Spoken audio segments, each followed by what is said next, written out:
Hi Crafty friend, it's Justine. I am super excited. Today I'm going to show you a few different cards. Let's see, I think there's 6.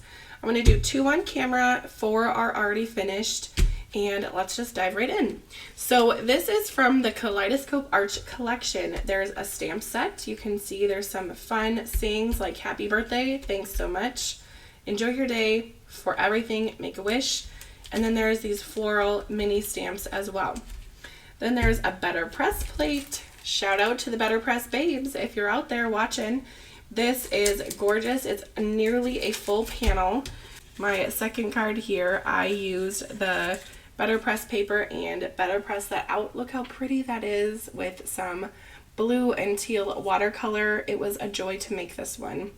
The details are super fine and I cannot wait to get this into my hot foil system and give this a glimmer, which I'm going to do this afternoon, which I'm so excited about. So if you're interested to see how this glimmers, make sure to check out my Instagram and Facebook group, BetterPress Babes, or Spellbinders Maker Group. I'm going to set that aside so I remember to foil it later. And then, let's see, so we have the stamp, the BetterPress plate, we have this stencil, which is so elegant looking. It is just so pretty. It is called the Kaleidoscope Window, and I'm going to use that on this card. I cannot wait. I haven't used intricate stencils like this ever, so we're going to see how it turns out. You're going to see it the first time with me right here on camera. Anyway, the last piece to this project is the stitched Kaleidoscope Arch. Now, if you're not into stitching, this can still be a really great one for you to add to your collection. So let's just dive right in. I left this little birthday one in my pouch here. This is what the arch,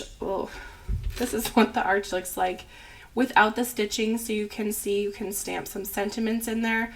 I do have some examples coming up in a bit for you to see, but if you wanted to add the stitching element, you're going to use this plate inside here when you die cut, and then that's going to give you a stitching area.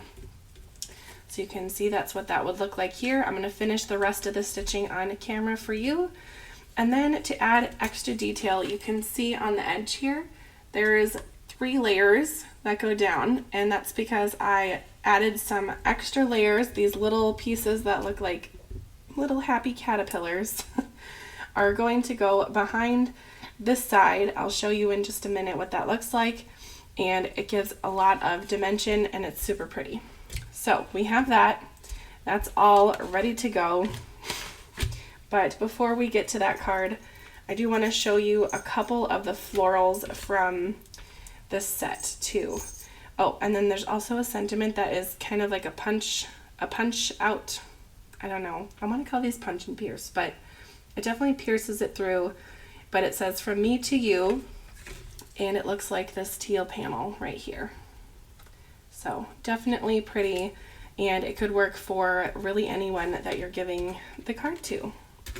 And then the floral pieces, we have this little sprigs, we have a flower, we have the inside of the flowers. If you see ink on my hands, do not mind it. I was just better pressing.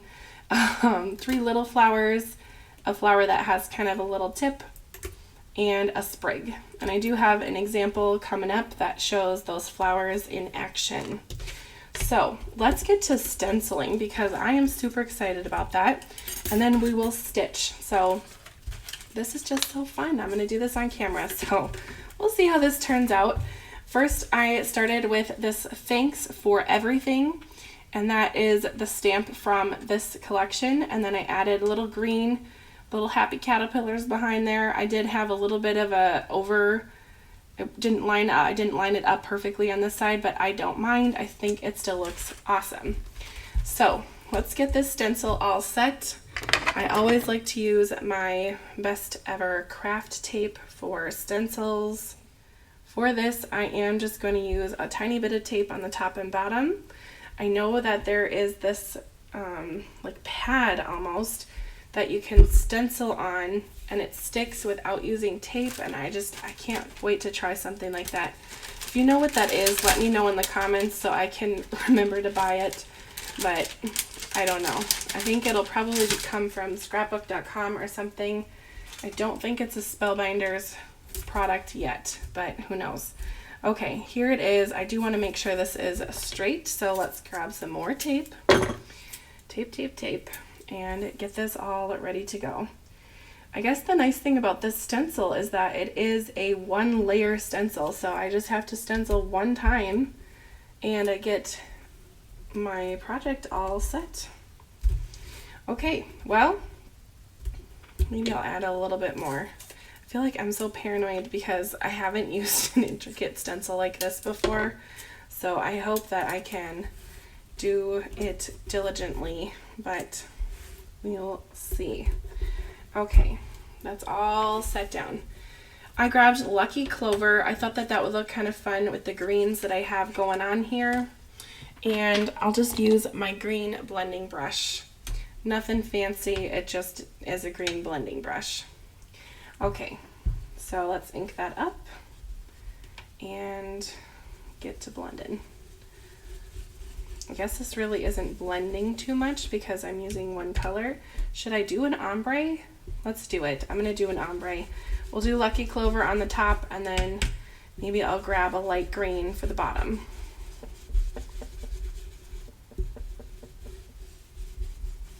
It's always fun to do an ombre look.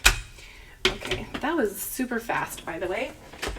I'm starting to use my inks a lot more now, so I started getting used to the names, and I was looking for my ink and I was thinking, where's the Twisted Citron? And there it was. I'm just gonna wipe off my blending brush on this little towel here that I keep in my craft room so I can not get it too dark on the bottom. The Twisted Citron is quite bright, as you can see. It's more of a lime green. I'll start on the bottom and make my way up to the center. Ooh, this is turning out kind of fun. Who knew? Oh, I cannot wait to peel and reveal this stencil. How fun.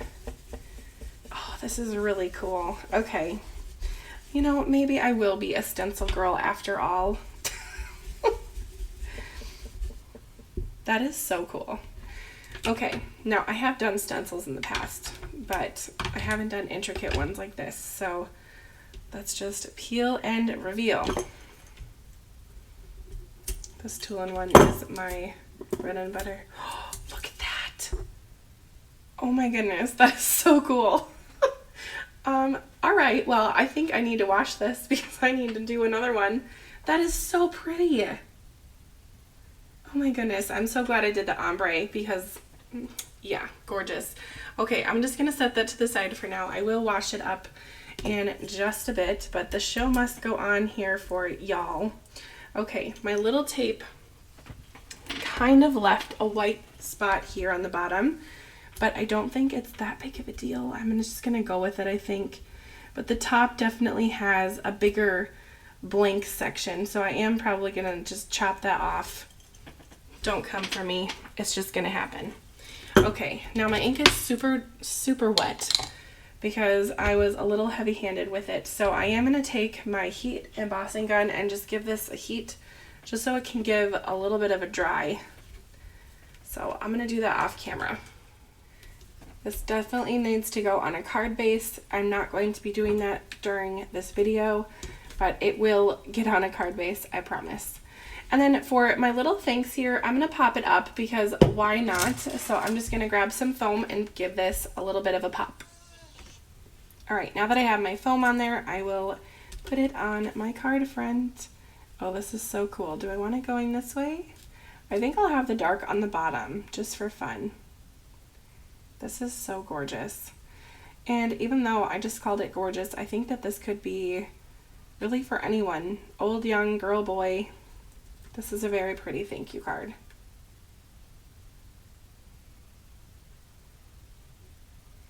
So there that is. And then let's get to the stitching one. This has been so fun to try out tiny stitching projects like this.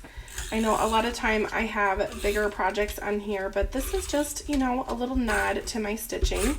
If you are a stitching person and you're interested in seeing way more stitching, I do have a whole playlist on my channel called Stitching on Cards, and I will have a stitch update this month in November. I know, it was so exciting. It has not been monthly like I hoped, but that is life. Okay, so let's get on these little caterpillars here.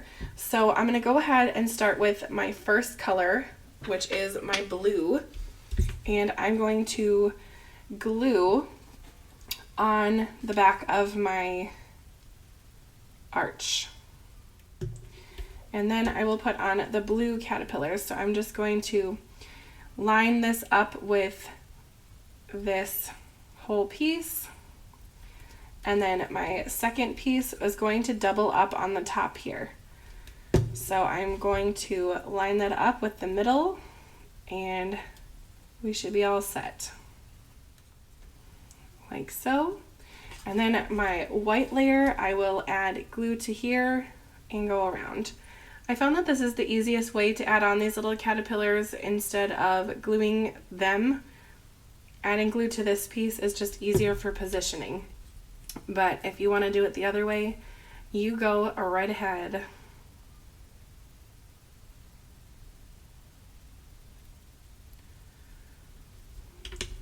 So because this is 5 layers, on the other side here I chopped off the middle one, which I will probably be doing here on this side just to keep it consistent, so there isn't a ton of overlap. But I see why they would do that for processing, just to keep the dies smaller and to keep the cost down of the product. So I don't mind giving it a little snip if it means saving some moolah.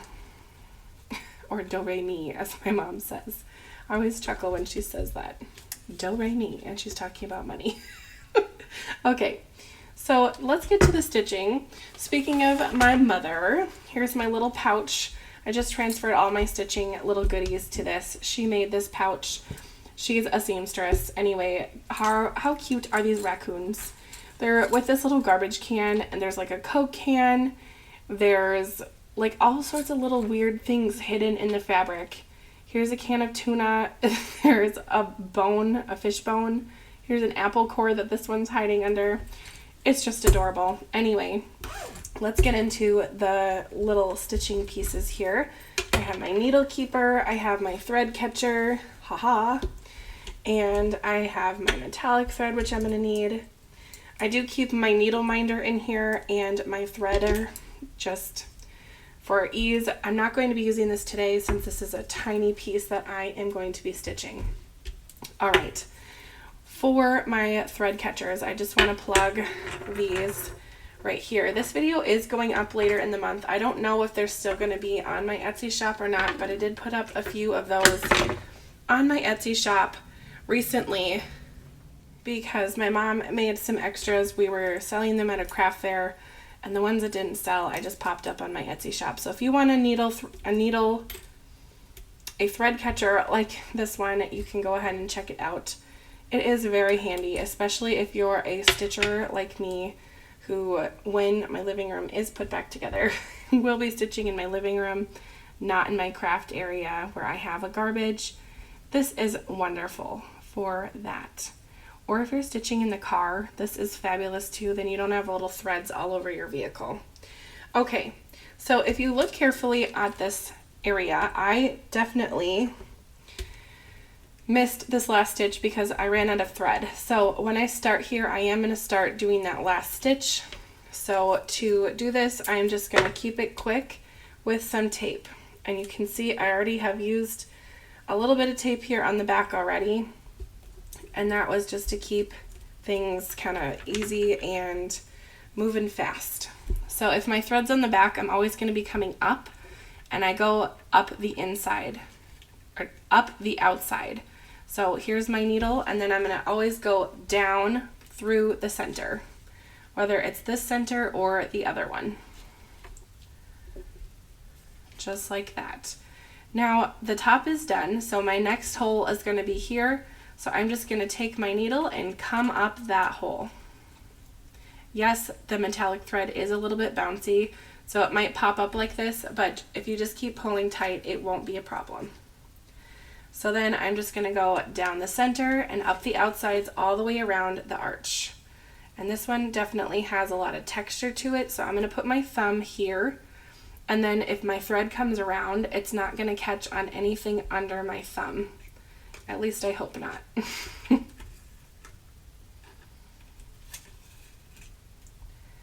So my thread is going to kind of get tangled here just a tiny bit, and it's going to twist, but I will make it look very nice in just a minute here.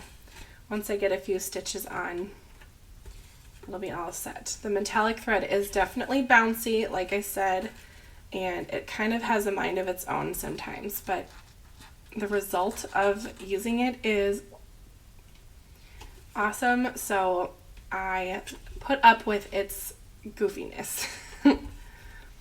Okay, now that I have a few stitches kind of tight, I like to go in with my needle. I hold my thread on the back like this, tight from my last stitch, and then I take my needle and I just kind of position it like this and then go back and tighten it as I go. If you don't want to do this, you could definitely just use regular thread and not the metallic stuff. I'm keeping all this in, keeping it real with you on YouTube. There we go. Nice and straight-ish. Kind of have to help it along. Okay, I think that's as good as we're going to get there. I might have to... This first stitch was the loosey one, so I'm going to start here and pull tight. Pull on my second one. There we go, nice and tight. And kind of wiggle, wiggle and pull.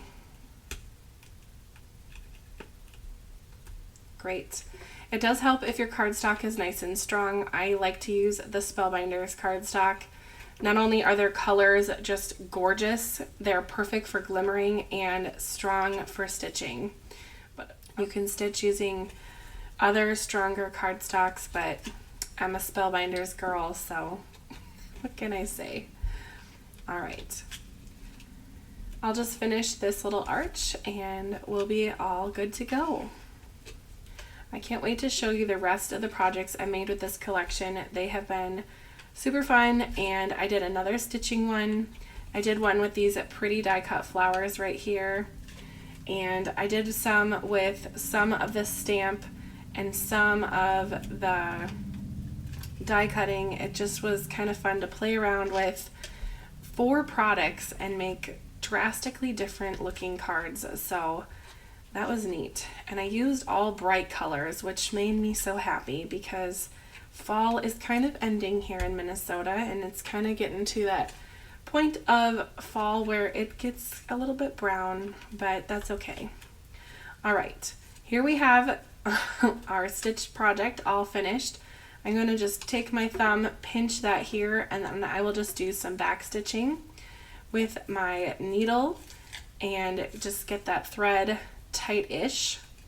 And then I will tape down my tail. Again, this metallic thread is a little bit bouncy, so we're just going to cover all of our bases and get this sucker taped down like so.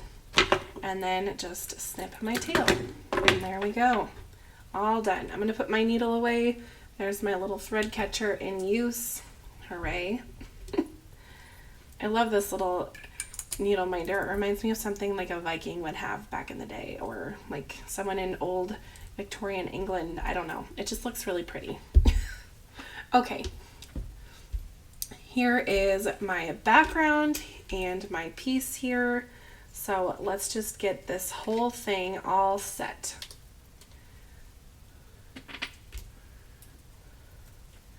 I think I will also pop this up too, so I will pop some foam on here and show you the rest of it. I think I am going to pop this up, so I'll put some foam on the back and then I'll show you the rest of the assembly. Okay, now that my foam is on here, I'll just pop it right on to my BetterPress background, which is just gorgeous and is looking great with my teal here. Oh, that is so fun. There we go. That motion was kind of weird. I felt like my feet were dancing. My thumbs were dancing. Okay, enough weirdness. Let's go ahead and just show you the rest of my cards. So, of course, here are the two that I did here on camera today. And here are the rest of them. I definitely was feeling the blues and teals. This one I used the happy birthday sentiment that is from the All You Need sentiments from the Glimmer of the Month kit and the happy. And then the background is the BetterPress of the month. Look how gorgeous that looks all together. I'm loving it. Okay, and then here's another BetterPress background with the same plate that I used on this one. I used glitter paper on this one to make the flowers really pop and come to life. And then I used the sentiment Make-A-Wish and Birthday. With Birthday, I used white embossing powder and it just gave that a little bit of shine. That is really fun and I love the way it turned out. Then these two are kind of like twins, maybe fraternal twins. I was really feeling the black border with these bold sentiment heavy kind of cards, but the thanks so much is super fun. And then again, I used the A Gift for You, which is from that same foil club from this month. And then for the background on these two, I used Simon Hurley's Geo Quilt 3D embossing folder, and you can see all of the dimension on there. It is just really cool, and I love the red and the teal with this one. It was really fun. And then also on these two Glimmered Sentiments, I used Moon Dust for the foil. So let me know what you think. I thought I had another stitching one, but maybe it's in my stitching update. I don't know. We'll see what else I can come up with. And I hope you've enjoyed today's video. Let me know your favorite in the comments. I think I really like this stencil one. Is this my favorite? I don't know. I think this might be my favorite this month or this time. We'll see. I don't know. I really like this one. Anyway, let me know your favorite in the comments. I know sometimes it's hard to pick a favorite, but it's just kind of fun to see what you think. So if you can't pick one favorite, it's okay. Still leave me a comment. Let me know how you're doing. It's so fun interacting with you guys, and I just have really enjoyed this journey. So to support my channel, please make sure you're subscribed and you hit the like button before you leave, and we'll see you next time.